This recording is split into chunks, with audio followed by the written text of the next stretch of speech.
Welcome to TV24 Sports. I'm Chandler TYREE. New faces and new places presented by Oxford Dental Care. We've got a lot of new coaches and new places right now, and I was able to go and catch up with the new head football coach for the Weaver Bearcats and see a little bit of their workouts today. Here's a little bit of an interview and action from summer workouts. New Weaver head football coach Ken COFER. Coach, first off, congratulations on the job. For the people that's not familiar with you, obviously you spent the last 2 years at Cleveland County as offensive coordinator, but can you give us a little bit about yourself before that? Yes, raised by two educators. My mom is almost 80 years old. She retired in public school. She is teaching half a day at a private school now, just needs something to do. She's a worker. My dad was a PE teacher, head football coach in Georgia. And he passed away in '96 when I started my career. So my whole career pretty much for 25 years was in Georgia. Married a girl from Heflin, Alabama. Was a head coach at 4 different high schools in Georgia.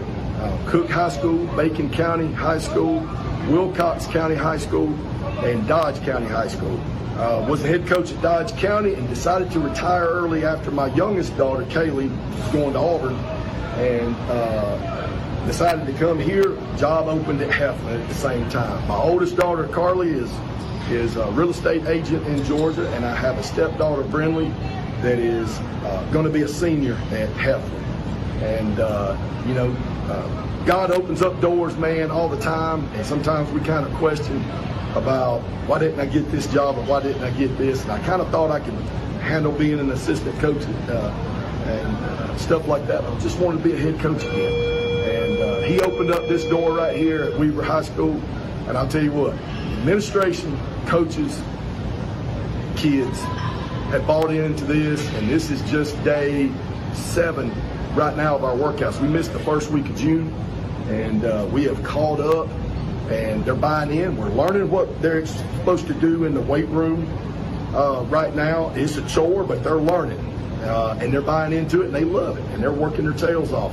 But the coaches just coaching their tails off has been such a blessing. It's been an easy transition. I just had my 2nd week on the job yesterday, official, and I feel like I've been here for a long time already. Let me ask you this: like I've had the not very fun experience of trying to stop your offense.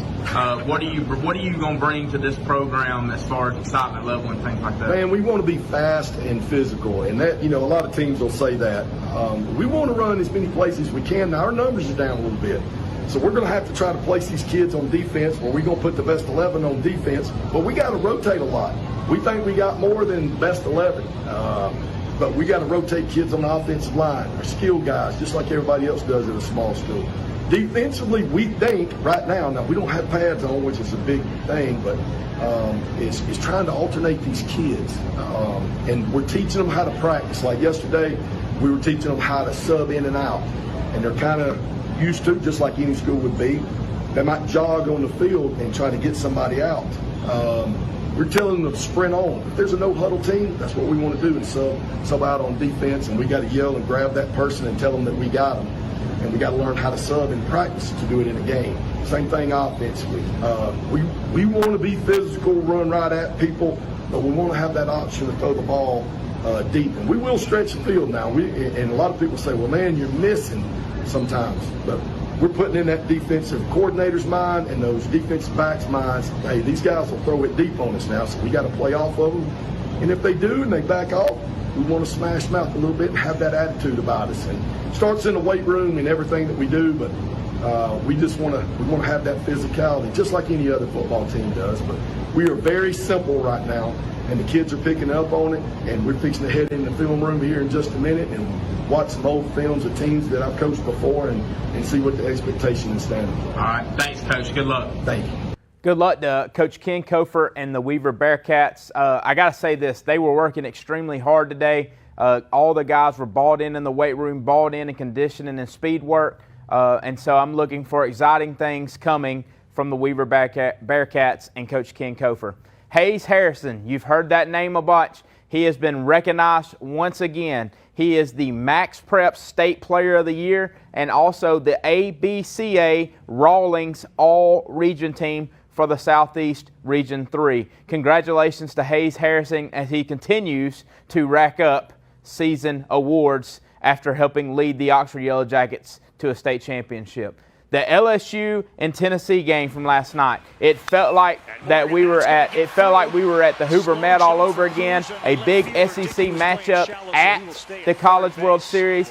Tennessee was able to set this up by defeating Stanford after coming down from a 4-0 deficit, and the LSU lost the other night to number 1 team in the country, Wake Forest. But tonight was all LSU. I think that Tennessee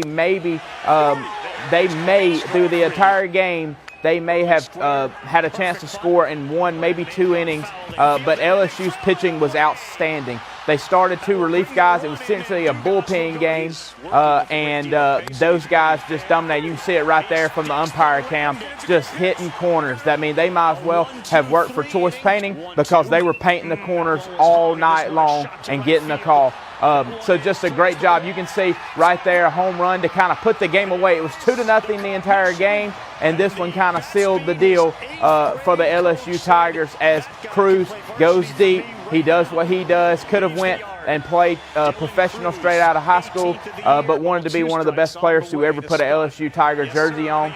He did a great job. The LSU Tigers go on to win 5-0 to set up a rematch tonight, tonight with the Wake Forest Demon Deacons. So just a great game. Anytime you had 5 teams left, and 3 of them were from the SEC last night. Now 2 out of 4 of the teams left are still from the SEC.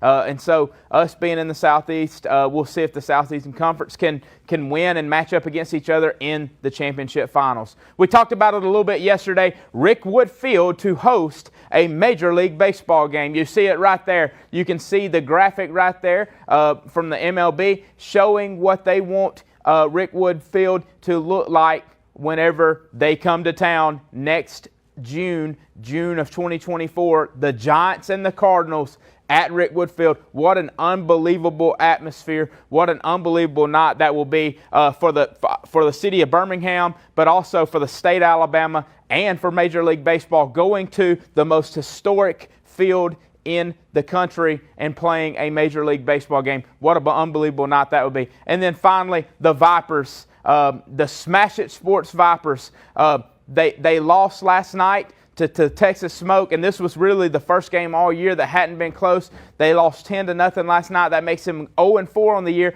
They close out their away series at the Texas Smoke tonight, and then they will come home and play their first home game on Friday. That's this Friday, June the 24th. So pack out Chocolaca Park. Let's give these girls the support that they deserve, and let's see if the Vipers can kind of turn around the way their season has started. We will try to look to catch up with them as the week goes along. I'm going to throw us to break. When we come back, we'll be back with the ladies. Listen to these sponsors.